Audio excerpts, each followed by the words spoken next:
Okay, now that it's warmed up, this is just a kind of a timing test for me, and it's kind of a carburetor test too.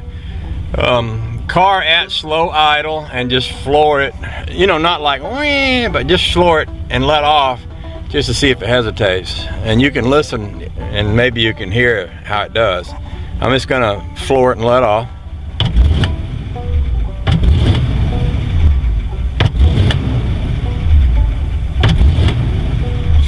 Seems to wind up pretty well. Now, next test.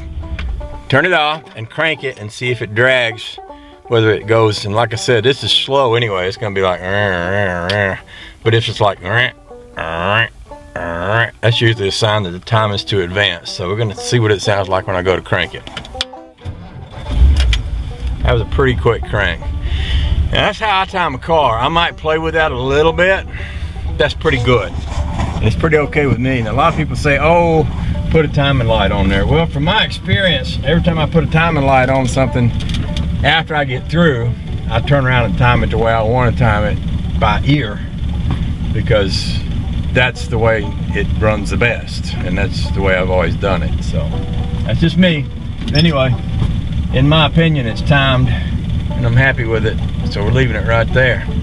So there's that.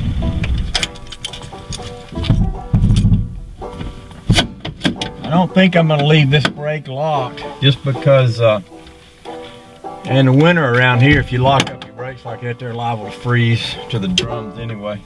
I might throw a little piece of wood behind the tire just in case, because this thing has that kind of funny overdrive transmission, and sometimes, you know, people talk about you think you got them in gear and you don't, and they roll off and all that fun stuff. So let's get me a piece of tree and throw behind one of the tires. That way we'll be good to go. I think I'm gonna stop messing with the Ford, at least for now, just because it's pretty good. There's some other things I would do if I had the luxury of a whole lot of time. Like I want to crawl up under the dash and straighten out that those cables that run to the various heater controls, and I also want to